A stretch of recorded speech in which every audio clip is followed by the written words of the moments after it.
1260 সালের 8ই পৌষ বৃহস্পতিবার কৃষ্ণা সপ্তমী তিথি রাত্রিতে রামচন্দ্র মুখোপাধ্যায়ের ঘরে মঙ্গল শঙ্খ বেজে উঠল। শ্যামা সুন্দরীর কোল আলো করে মহামায়া জন্ম নিলেন।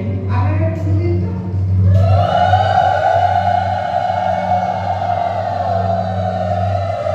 ঘরে ঘরে পড়া ধানে পড়লাম।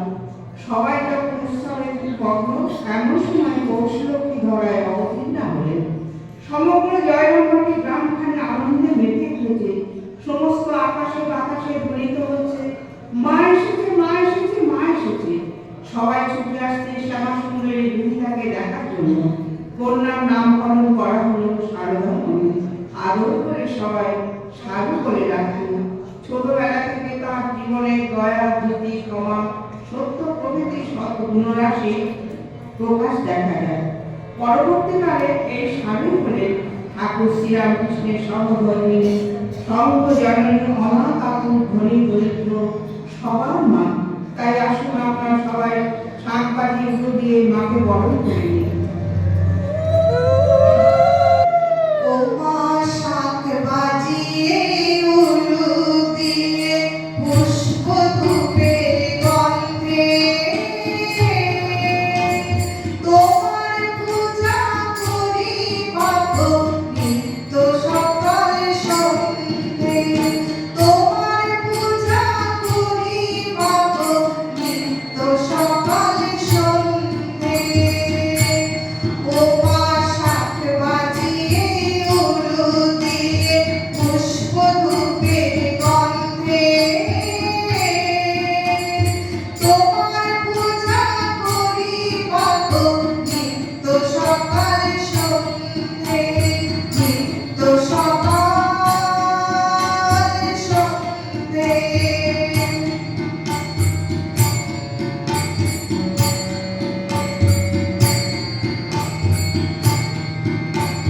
তুমি মোদের জগন্নাথে, তুমি নারায়ণী।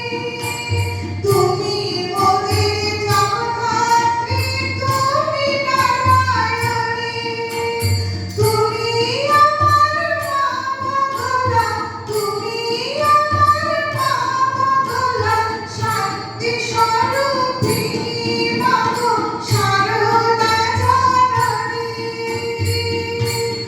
আছো সবার সাথে দুঃখে সুখে সবার ভালো করতে।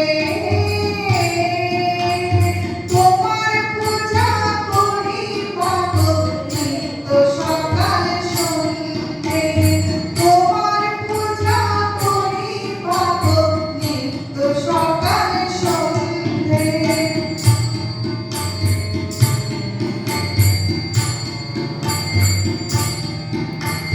তুমি সীতা, তুমি রাধা, নীলকমলিনী।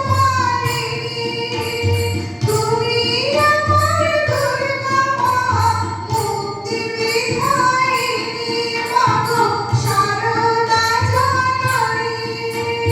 তুমি সীতা, তুমি রাধা, নীলকমলিনী। তুমি আমার দুর্গা মা, মুক্তি বিধায়িনী মাগো শারদা জননী। তোমার মুক্ত চরণ তলে বসে গেল মহানন্দে। তোমার পূজা করি মাগো নিত্য সকাল সন্ধ্যে। তোমার পূজা করি মাগো নিত্য সকাল সন্ধ্যে। ও মা শাঁখ বাজিয়ে উলু দিয়ে পুষ্প ধূপের গন্ধে তোমার পূজা করি মাগো নিত্য সকাল সন্ধ্যে। তোমার পূজা করি মাগো নিত্য সকাল সন্ধ্যে। তোমার পূজা করি মাগো নিত্য সকাল সন্ধ্যে। রামচন্দ্র মুখোপাধ্যায় ও শ্যামা সুন্দরীর এই ছোট্ট দুইটা যে বিশ্ব জননী করবে, এটা কি কেউ ভেবেছিলেন? মা লেফটেন্যান্ট থাকাকালীন ঠাকুর একদিন হঠাৎই মাকে বলেন, তুমি কি আমাকে সংসার করতে টেনে নিতে এসেছো? মা তৎক্ষণাৎ উত্তর দেন, সংসার করতে টানবো কেন?